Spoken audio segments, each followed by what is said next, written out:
Labor have claimed victory decisively in the by-election in the outer Melbourne seat of Aston.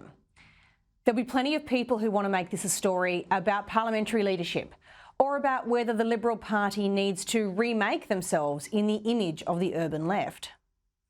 But the facts are actually much simpler.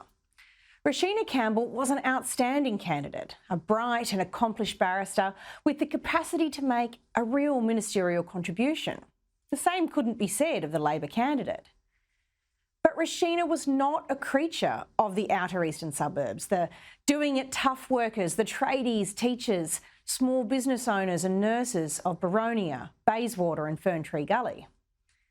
She might be a winning candidate for a seat like Higgins, but there's a very different experience of life for those who live over 40 kilometres away in Aston. Now, that's not a judgment on Ms Campbell, but she was a candidate imposed by the Central Administration Committee of the party, all of whom also look rather urban, more Higgins than, say, Aston. And it meant they didn't really notice the problem. This is not so much a tale of parliamentary leadership as it is a tale of two Australias. Those people living in the wealthy inner cities and those who are in the aspirational outer suburbs. It is only by reconnecting with the way that the Liberal values of Menzies serve both the urban and the outer suburban, as well as the regional, with common sense, dignity, by fostering aspiration, freedom and strong families, that the bridge between those different places and ways of life can be built. That means, though, we need serious product differentiation from the Liberal Party. Labor and the Coalition believe in fundamentally different things for your family and for this nation.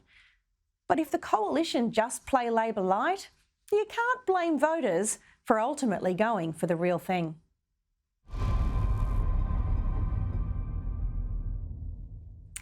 That's my take on the Aston by-election, but let's bring in Michael Kroger, former Victorian Liberal Party president, for his thoughts.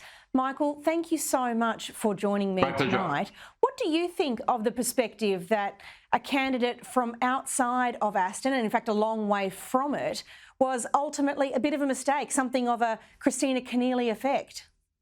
No, I understand what you're saying. I think completely different to Christina. She was just seen to be someone who hopscotched every seat she could possibly, or they could find for at head office. No, I think, I understand your point. No candidate is beyond criticism. I mean, the Labor candidate didn't live in the electorate, but you had in Roshena Campbell a very serious, successful,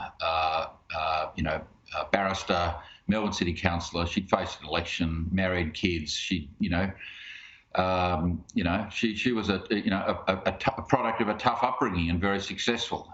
So the party took a risk on her. I don't think anything she did led to the result. Apart from the fact that I thought she did an outstanding job.